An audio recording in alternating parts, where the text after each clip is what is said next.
নমস্কার, আমি মৌসুমী মণ্ডল, Mount লিটরাজ school মহেশতলার Bangla শিক্ষিকা। আজ আমি স্বাধীনতা বলতে কী বোঝায় সে বিষয়ে একটি গল্প বলে শোনাব। গল্পটি লিখেছেন লেখক বনফুল মানে বলাইচাঁদ মুখোপাধ্যায় এবং গল্পের নাম হলো স্বাধীনতা। স্বাধীনতা মানে কি? পণ্ডিত মশাই জিজ্ঞাসা করলেন সুবলকে। সুবল উত্তর দিলে, নিজের অধীনতা। নিজের অধীনতা বলতে কি বোঝো তুমি? ঈষৎ মাথা চুলকে সুবল বললে, মানে নিজে আমি যা খুশি করব তারই অধিকার। তোমার নিজের যদি খুশি হয় চুরি করব, ডাকাতি করব, মাস্টার ঠ্যাঙাবো, পড়াশোনা করব না, সকলের অবাধ্য হব, তাহলে এসব করবার অধিকার তোমাকে দেওয়ার নামই স্বাধীনতা? না স্যার। তাহলে? সুবল চুপ করে রইল। পণ্ডিত মশাই একে একে সব ছেলেকেই জিজ্ঞাসা করলেন কেউ যদি সদুত্তর দিতে পারে। সুবলই ক্লাসের মধ্যে সবচেয়ে ভালো ছেলে, সেই যখন পারলে না তখন আর কেই বা পারবে? পণ্ডিত মশাই বললেন, এখন আমরা স্বাধীনতা পেয়েছি, এখন আমাদের ভালো করে বুঝতে হবে কথাটার মানে কি। সুবল, তুমি ঠিকই বলেছ। কথায় কথায় মানে করলে স্বাধীনতা মানে নিজের অধীনতাই বোঝায়, কিন্তু নিজের কথাটার বিশেষ অর্থ আছে একটা। নিজের বলতে কি বোঝায়? তোমাকে যদি দুটো আম দেওয়া হয়, একটা পচা আর একটা ভালো, আর যদি বলা হয় ওর মধ্যে একটা তুমি নিজের করে নাও, তাহলে কোনটা নেবে? ভালোটাই নেবে নিশ্চয়। পশুরাও চায় যেটা ভালো সেটা নিজের হোক। মানুষ পশুর চেয়ে অনেক বড়, তাই সে শুধু নিজের ভালো চায় না, নিজেদের ভালো চায়। সকলের ভালো হোক, এইটাই সভ্য মানুষের কাম্য, এবং সকলের ভালো করবার অধিকারকেই স্বাধীনতা বলে। যারা পরাধীন জাতি তারা এ অধিকার থেকে বঞ্চিত। তারা সাহস করে একটা ভালো কথা পর্যন্ত বলতে পারে না, যদি সেটা শাসক জাতির স্বার্থ বিরোধী হয়। তাই স্বাধীনতা যাদের থাকে না, ভালো হবার অধিকার তাদের থাকে না। কারণ সকলের ভালো হোক, কোনো বিদেশি শাসক সম্প্রদায়ের এ অভিপ্রায় কখনো হতে পারে না। দেশের ভালো হোক, দশের ভালো হোক, সকলের ভালো হোক, এই হলো স্বাধীনতার লক্ষ্য। যখন তোমরা আরেকটু বড় হবে তখন বুঝতে পারবে আমাদের সকলের মধ্যেই ভগবান আছেন। স মানে ভগবান। তাই স্বাধীনতা মানে ভগবানের অধীনতা, যা মঙ্গলময় তারই অধীনতা। পণ্ডিত মশাইয়ের কথা মন দিয়ে সবাই শুনল, কিন্তু তার কথা সমস্তটা বুঝতে পারলে না সবাই। স্কুলের ছুটি হয়ে গেল। সুবল পণ্ডিত মশাইয়ের কথাগুলোই ভাবতে ভাবতে বাড়ি যাচ্ছিল। পণ্ডিত মশাই যা বললেন তা যেন বড্ড বেশি ঘোরালো গোছের। ভগবান টগবান এনে এমন একটা ব্যাপার করলেন যে ঠিক বোঝা গেল না সবটা। সে স্বাধীনতা একটা সোজা মানে খুঁজছিল মনে মনে। একটু পরেই হঠাৎ ব্যাপারটা পরিষ্কার হয়ে গেল তার কাছে। যা খুঁজছিল পেয়ে গেল। সেদিন সন্ধ্যাবেলা সুবলের মা বেড়াতে যাচ্ছিলেন একজনের বাড়িতে। দুঃসম্পর্কের আত্মীয় হন তারা।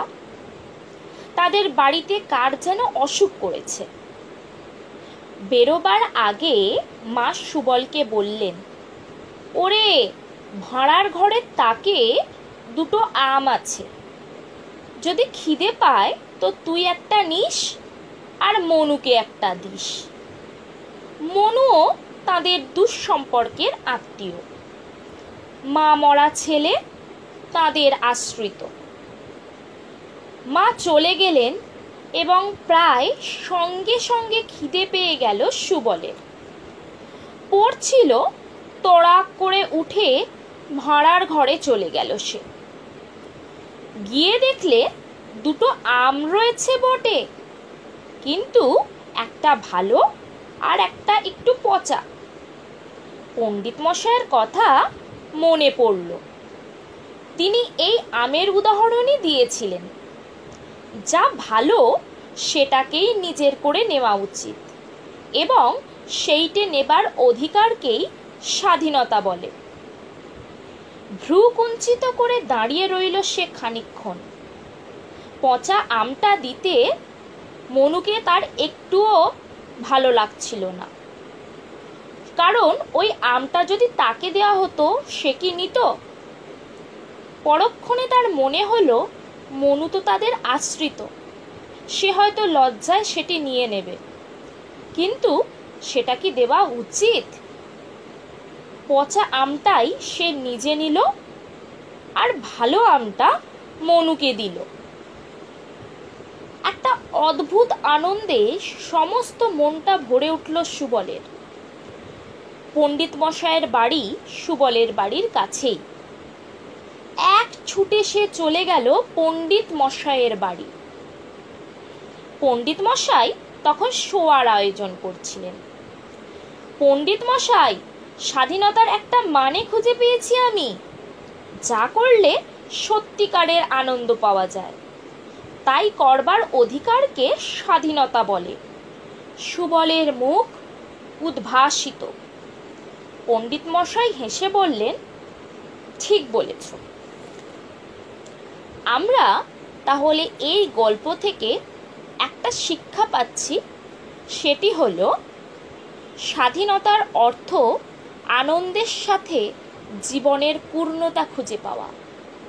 তাই লেখক বলাইচাঁদ মুখোপাধ্যায় এই গল্পে সেই চিত্রই সুন্দরভাবে ফুটিয়ে তুলেছেন। ধন্যবাদ। नमस्कार, मैं रामजीवन राम, माउंट लीटरा जी स्कूल महेश तल्ला का हिंदी अध्यापक हूँ। आज मैं आप लोगों के समक्ष एक ज्ञानवर्धक और रोचक कहानी प्रस्तुत करने जा रहा हूँ, जिसका शीर्षक है अज्ञानता और लोभ का परिणाम। तो आज देखें अज्ञानता और लोभ का परिणाम क्या होता है। एक कुम्हार को मिट्टी खोदते हुए अचानक एक हीरा मिल गया। उसने उसे अपने गधे के गले में बांध दिया। एक दिन एक बनिए की नजर गधे के गले में बंधे उस हीरे पर पड़ गई। उसने कुम्हार से उसका मूल्य पूछा। कुम्हार ने कहा, 1.25 सेर गुड़। बनिए ने कुम्हार को 1.25 सेर गुड़ देकर वह हीरा खरीद लिया। बनिए ने भी उस हीरे को एक चमकीला पत्थर समझा था, लेकिन अपनी तराजू की शोभा बढ़ाने के लिए उसकी डंडी से बांध दिया। एक दिन एक जौहरी की नजर बनिए की उस तराजू पर पड़ गई। उसने बनिए से उसका दाम पूछा।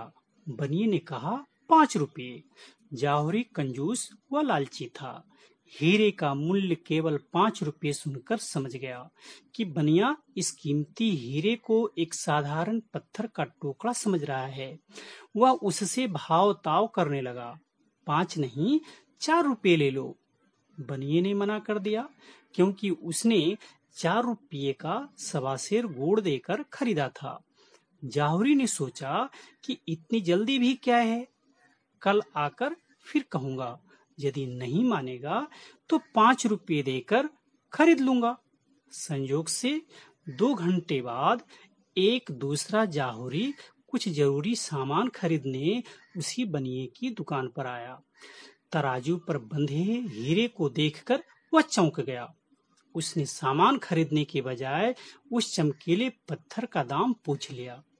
बनिए के मुख से 5 रुपये सुनते ही उसने झट जेब से निकालकर उसे 5 रुपये थमाए और हीरा लेकर खुशी खुशी चल पड़ा। दूसरे दिन वह पहले वाला जाहुरी बनिए के पास आया। 5 रुपये थमाते हुए बोला, लाओ भाई, दो वह पत्थर। बनिया बोला, वह तो कल ही एक दूसरा आदमी 5 रुपये में ले गया। यह सुनकर जाहुरी ठगा सा महसूस करने लगा। अपना गम करने के लिए बनिए से बोला, अरे मूर्ख, वह साधारण पत्थर नहीं, 1 लाख रुपये कीमत का हीरा था।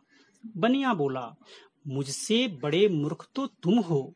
मेरी दृष्टि में तो वह साधारण पत्थर का टुकड़ा था, जिसकी कीमत मैंने 4 रुपये मूल्य के 1.25 सेर गुड़ देकर चुकाई थी। पर तुम जानते हुए भी 1 लाख की कीमत का वह पत्थर 5 रुपये में भी नहीं खरीद सके। इसलिए मित्रों, इस कहानी से यह सीख मिलती है कि हमारे साथ भी अक्सर ऐसा ही होता है।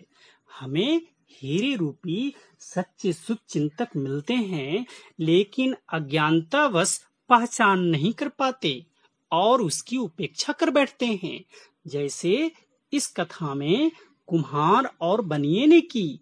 और कभी पहचान भी लेते हैं, अपने अहंकार के चलते तुरंत स्वीकार नहीं कर पाते और परिणाम पहले जाहुरी की तरह हो जाता है और पश्चाताप के अतिरिक्त कुछ हासिल नहीं होता। इसलिए कहा गया है, मित्रों, हमें सोच समझकर काम करना चाहिए। नमस्कार।